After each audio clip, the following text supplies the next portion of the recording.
Chapitre 14. Que le coq soit loué.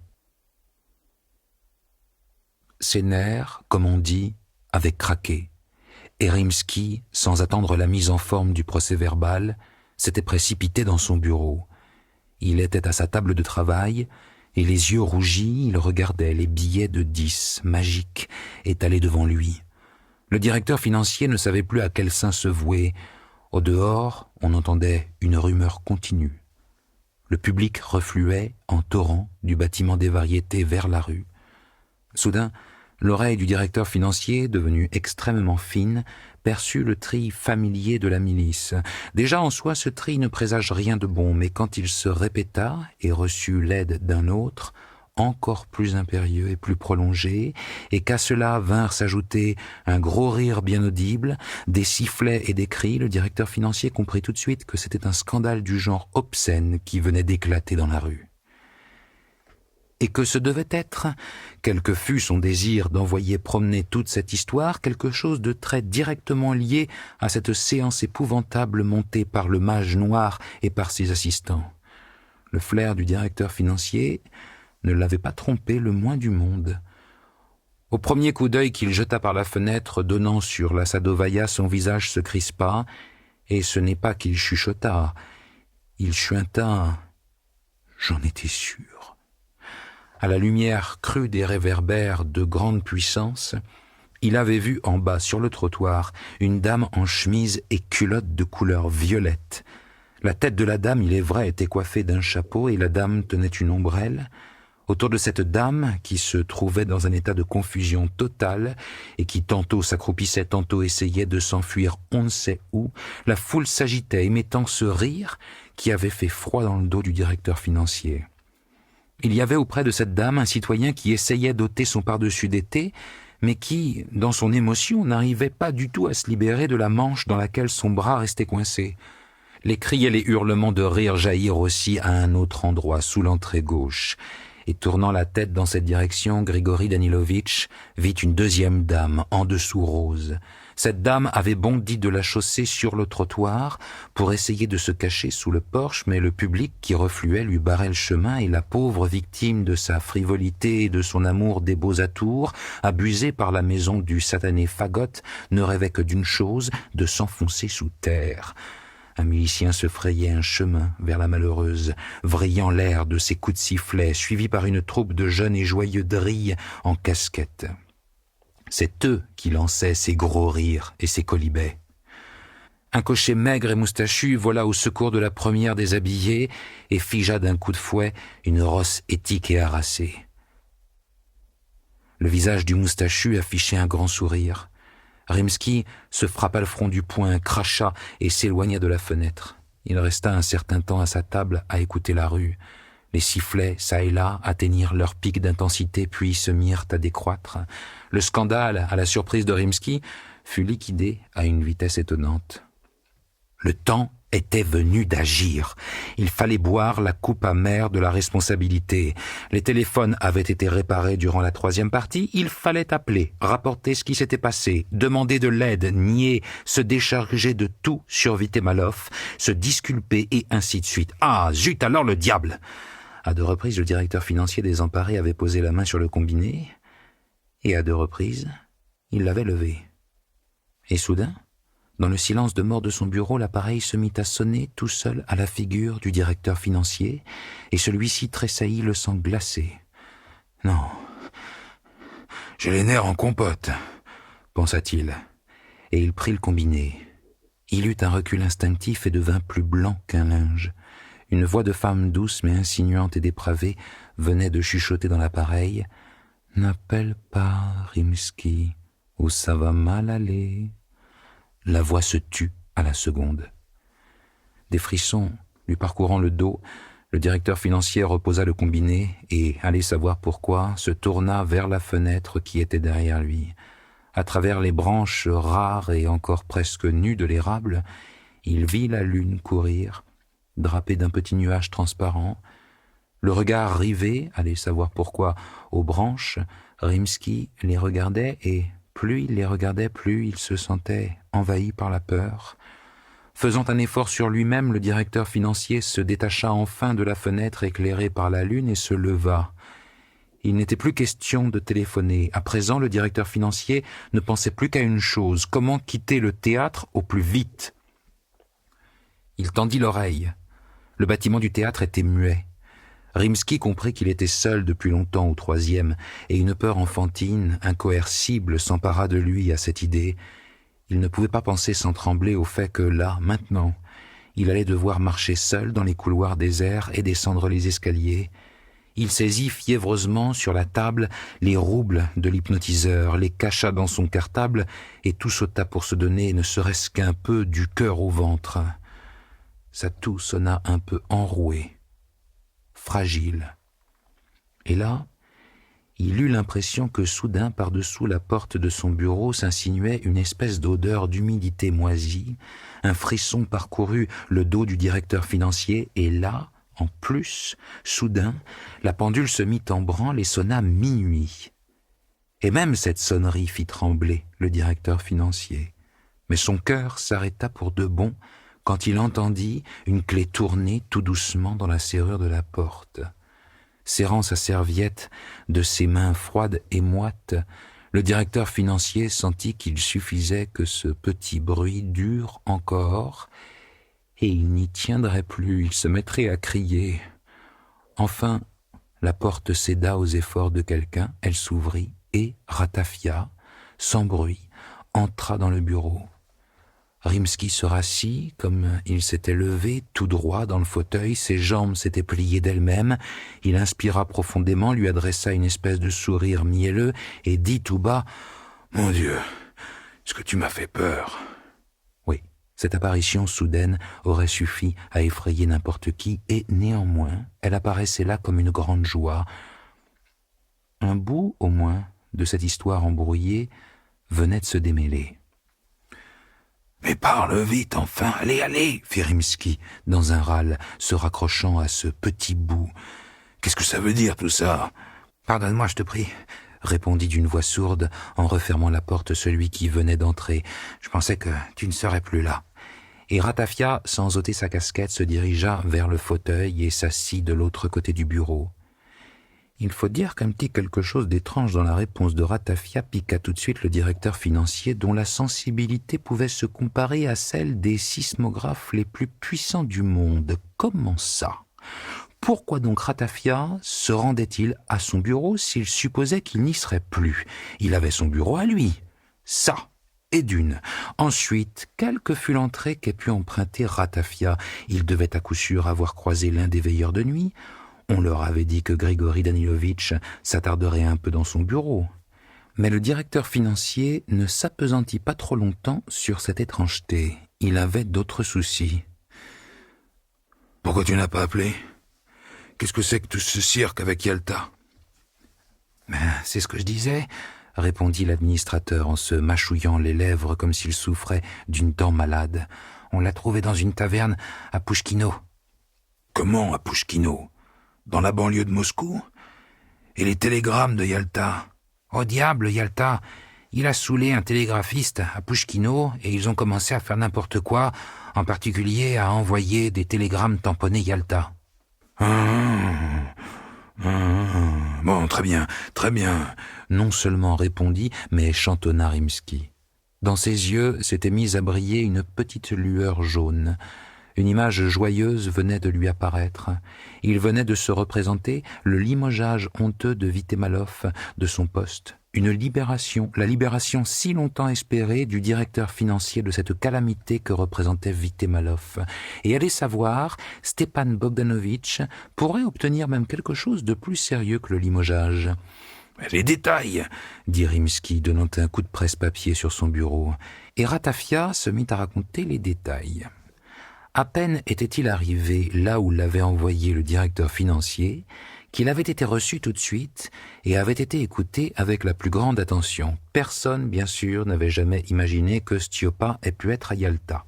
Tout le monde avait, séance tenante, accepté la supposition de Ratafia selon laquelle Vitemalov se trouvait, sans aucun doute, dans le Yalta de Pouchkino. « Et où est-il en ce moment ? demanda, interrompant l'administrateur, le directeur financier, inquiet. « Où veux-tu qu'il soit ?» répondit l'administrateur avec un sourire torve. « Évidemment, dans la cellule de dégrisement. »« Ah oui, oui. Ah, merci. » Et Ratafia poursuivit son récit. Et plus il racontait, plus clairement se déroulait aux yeux du directeur financier la chaîne interminable des scandales et des crapuleries de Vitemaloff. Et chaque maillon de cette chaîne était pire que le précédent. Rien que cette danse bras dessus, bras dessous avec le télégraphiste de Pouchkino dans une clairière au son d'on ne sait quel accordéoniste qui était là en vadrouille. Et la course-poursuite après des citoyennes qui poussaient des cris de terreur, et la tentative d'en venir aux mains avec le serveur du Yalta, et le verre d'oignon éparpillé sur le sol de ce fameux Yalta, et les 8 bouteilles de blanc sec, ail d'anil fracassé, et le compteur du taxi démoli parce que le chauffeur n'avait pas voulu charger Stiopa, et la menace de faire mettre en prison les citoyens qui tentaient de mettre un terme aux ignominies de Stiopa. Bref, l'horreur absolue. Stiopa était bien connu dans les milieux théâtraux de Moscou, et tout le monde savait que ce n'était pas un cadeau. Mais tout de même, ce que l'administrateur racontait sur lui, même pour Stiopa, c'était trop, oui, trop, et même tout à fait trop. Les yeux perçants de Rimsky, de l'autre côté de son bureau, étaient fixés sur le visage de l'administrateur, et plus celui-ci parlait, plus ses yeux s'assombrissaient. Plus crus et pittoresques étaient les détails sordides dont l'administrateur agrémentait son récit, moins le directeur financier y croyait. Quand Ratafia décréta que Stiopa s'était lâché au point d'essayer de résister à ceux qui venaient le chercher pour le ramener à Moscou, le directeur financier savait parfaitement que tout ce que lui racontait l'administrateur revenu à minuit n'était que mensonge, mensonge du premier au dernier mot. Ratafia n'était jamais allé à Pouchkino, et Stiopa, lui non plus, n'avait jamais mis les pieds à Pouchkino. Il n'y avait pas de télégraphiste aviné, de verre cassé dans une taverne. Stiopa n'avait pas été lié avec des cordes. Rien de tout cela n'avait jamais eu lieu. À peine le directeur financier eut-il la certitude que l'administrateur était en train de lui mentir, que la peur se remit à s'insinuer dans tout son corps, depuis les pieds, et 2 fois de suite, encore une fois, le directeur financier eut l'impression qu'une odeur moisie de malaria remontait depuis le plancher, et sans quitter une seule seconde des yeux l'administrateur qui se tortillait bizarrement dans son fauteuil en essayant de se tenir sous l'ombre bleue de la lampe de la table de travail et semblait curieusement se cacher derrière un journal de cette lumière qui le gênait, le directeur financier ne pensait qu'à une chose. Qu'est-ce que ça voulait dire, tout ça ? Pourquoi l'administrateur, venu le retrouver trop tard dans un bâtiment désert et silencieux, lui mentait-il avec un tel aplomb ? Et la sensation d'un danger inconnu, mais un danger terrible, se mit à ronger l'âme du directeur financier. Feignant de ne rien remarquer des faux fuyants de l'administrateur et de son manège avec le journal, le directeur financier scrutait son visage et n'écoutait presque plus ce que débitait Ratafia. Quelque chose semblait plus incompréhensible encore que les divagations calomnieuses inventées, allez savoir pourquoi, au sujet des aventures à Pouchkino, et ce quelque chose était que l'administrateur avait changé d'aspect et de manière. En dépit des efforts qu'il pouvait faire pour enfoncer sur ses yeux sa casquette en bec de canard et garder son visage dans l'ombre, en dépit de ce jeu avec la feuille de journal, le directeur financier réussit à discerner un bleu énorme sur la partie droite de son visage, juste au niveau du nez. En outre, l'administrateur généralement rougeaud était à présent d'un blanc maladif, d'un blanc de craie, et par une nuit aussi étouffante, il avait, allez savoir pourquoi, autour du cou un vieux cache-nez à rayures. Si l'on y ajoutait cette détestable nouvelle manie qui venait d'apparaître chez l'administrateur de faire clapper ses lèvres et d'avaler sa salive, le brutal changement de sa voix devenue sourde et grossière et cette espèce de fourberie, de lâcheté dans son regard, on pouvait affirmer qu'Ivan Savelievitch Ratafia était devenu méconnaissable. Quelque chose d'autre encore torturait comme du feu le directeur financier. Mais ce que c'était précisément, Il n'arrivait pas à le saisir, en dépit des efforts de son cerveau enfiévré, en dépit des regards qu'il posait sur Ratafia. Il pouvait affirmer au moins ça. Il y a quelque chose d'inouï, de pas naturel dans cette union de l'administrateur et du fauteuil qui lui était familier.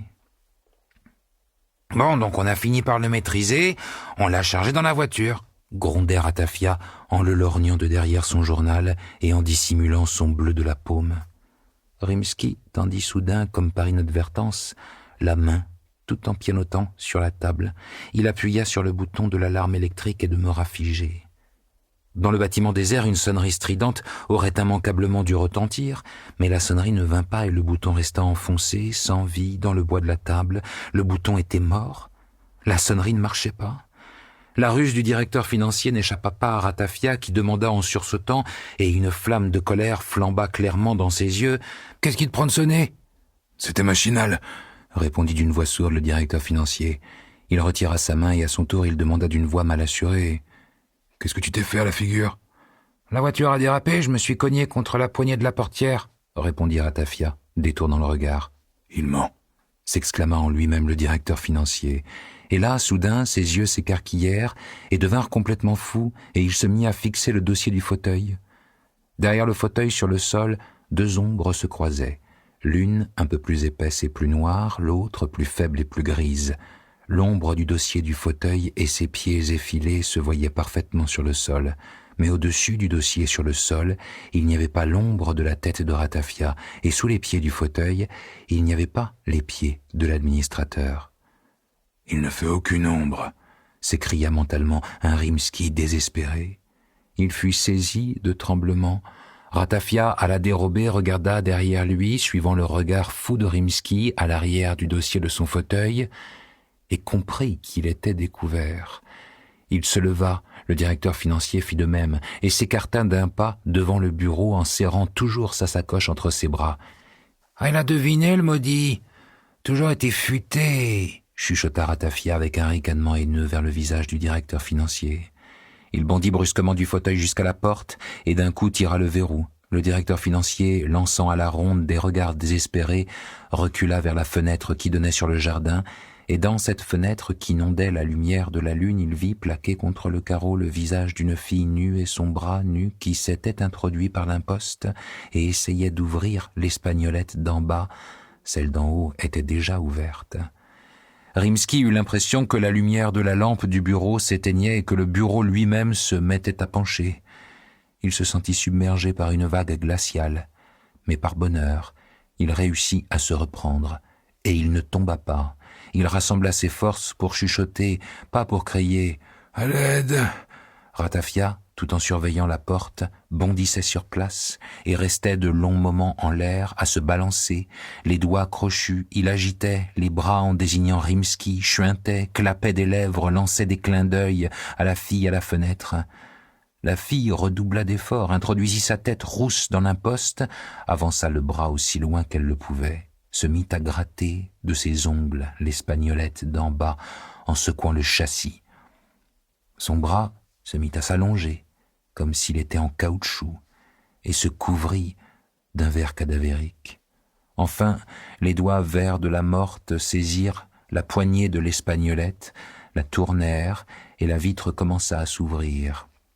Rimsky, poussant un cri sans force, s'adossa contre le mur, tenant sa serviette devant lui en bouclier. Il comprenait que l'heure de sa mort avait sonné. Le châssis s'était grand ouvert, mais au lieu de la fraîcheur nocturne et du parfum des tilleuls, ce fut une odeur de cave qui envahit la pièce. La défunte avait grimpé sur le rebord de la fenêtre. Rimsky voyait très nettement des traces de décomposition sur ses seins. À ce moment-là, le joyeux cri du coq résonna soudain dans le jardin, venu de ce bâtiment de plain-pied derrière le tir où l'on gardait les volatiles qui participaient au spectacle. Le coq dressé chantait de sa voix de stentor, annonçant que l'aube déboulait sur Moscou depuis l'Orient. Une frénésie de rage déforma le visage de la fille. Elle lança une injure rauque, tandis que Ratafia, à la porte, glapissait et s'effondrait d'un bloc sur le plancher. Le cri du coq se répéta, la fille claqua des dents et ses cheveux se dressèrent tout droit sur sa tête. Au troisième cri du coq, Elle se tourna et s'envola au dehors. Et derrière elle, Ratafia ayant pris son élan s'étendit horizontalement dans l'air comme une espèce de Cupidon et nagea lentement jusqu'à la fenêtre en survolant la table de travail. Blanc comme neige, sans un seul cheveu noir, le vieillard, qui naguère encore avait été Rimsky, se rua vers la porte, souleva la targette, ouvrit la porte et se précipita dans le couloir obscur. Au tournant qui donnait sur l'escalier, gémissant de peur, il chercha à tâtons l'interrupteur et l'escalier s'éclaira. Dans l'escalier, le vieillard, flageolant, tremblant comme une feuille, s'affaissa parce qu'il avait eu l'impression que c'était Ratafia qui, depuis le plafond, lui tombait mollement dessus. Rimsky dévala l'escalier, vit le gardien de nuit endormi sur sa chaise près de la caisse dans le hall. Rimsky se faufila devant lui sur la pointe des pieds et se glissa dehors par la porte principale. Dehors, il se sentit un peu mieux. Il reprit suffisamment ses esprits pour comprendre, en se prenant la tête à deux mains, qu'il avait oublié son chapeau. Il va de soi qu'il ne retourna pas le chercher, et haletant au pas de course, il traversa la large rue à l'angle opposé de laquelle, à côté du cinéma, clignotait une petite lumière rouge. Il y fut en un instant. Personne n'avait eu le temps de lui prendre son taxi. « Pour l'express de Leningrad, vous aurez un pourboire » marmonna le vieillard, hors d'haleine, la main sur la poitrine. « Je rentre au dépôt » répondit le chauffeur avec haine, et il se détourna. Alors, Rimsky ouvrit sa serviette, en sortit 50 roubles et les tendit au chauffeur par la vitre avant baissée. Quelques instants plus tard, la voiture tintinabulante volait en ouragan sur la ceinture de la Sadovaya. Le passager était secoué sur son siège, et dans le fragment de glace que le chauffeur avait fixé devant lui, Rimsky voyait tantôt les yeux joyeux du chauffeur, tantôt les siens, complètement fous. Il bondit de la voiture devant la gare et cria au premier porteur d'insigne vêtu d'un tablier blanc « Une première, seule, 32 pourboires !» Et en les froissant, il sortit ses roubles de sa serviette. « S'il n'y a pas de première, une seconde. S'il n'y en a pas, une troisième. » L'homme à l'insigne, se tournant vers l'horloge lumineuse, arracha les roubles des mains de Rimsky. 5 minutes plus tard, le dôme de verre de la gare voyait s'évaporer l'express qui acheva de disparaître dans les ténèbres, et Rimsky disparut avec lui.